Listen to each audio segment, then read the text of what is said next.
This factory in Pennsylvania is making Ukraine's most important ammunition. 155mm rounds are basically giant bullets used in artillery guns. The Scranton Army Ammunition Plant has been making steel shells since 1953. And today, demand is so high that it's making 11,000 of them every month. Ukraine may be firing more than half of that each day. Снарядів ніколи не буде вистачати. So, there's a global shortage.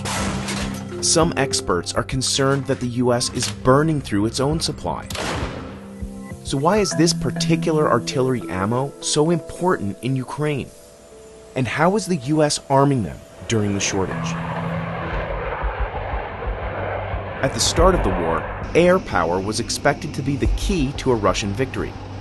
They outnumbered Ukraine in military aircrafts 10-1. But Ukraine found ways to shoot down Russia's warplanes and defend against its missile attacks. Putin pivoted to massive artillery strikes. The problem was most of Ukraine's artillery weapons dated back to the Soviet era. They required ammunition produced mostly by Russia and its supporters, China and North Korea.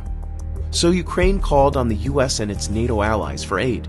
The US alone sent Ukraine about 200 artillery guns that required ammo they already had in stock, 155mm rounds.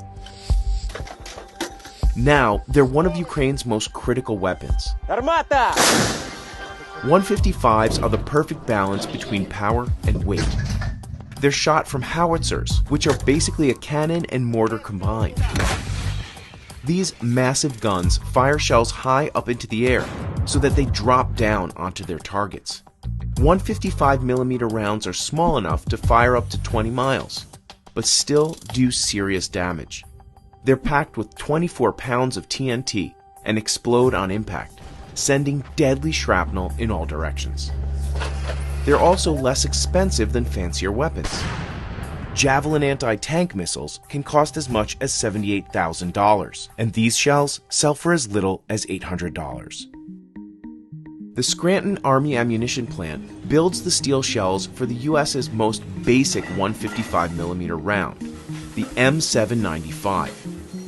The US is producing 24,000 a month, almost double what it was making before Russia invaded Ukraine. And nearly half of that supply comes from this factory. Everything starts in the billet yard. Workers move steel rods to the next phase, the forge shop. 4 robotic saws slice the rods into 14-inch long chunks called billets. Efficiency is key to speed. Then they heat them for an hour at 2,000 degrees Fahrenheit. This softens them up so they're easy to shape. You couldn't possibly forge a billet at room temperature. We're basically turning the steel into Play-Doh. Then machines stretch and shape the billets into their final form. Another one adds a nose, which makes it aerodynamic. It comes into the press, it's still a tube. As it leaves the press, it's now a projectile.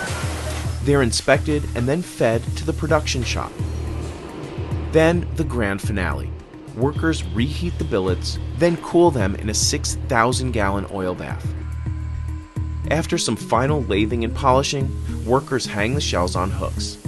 Then they get a fresh paint job. The entire process takes about 3 days. After the shells are done, they take a truck ride to another factory that adds TNT.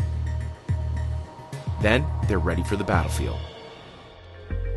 It's there that soldiers will add the fuse and turn it into a lethal bomb.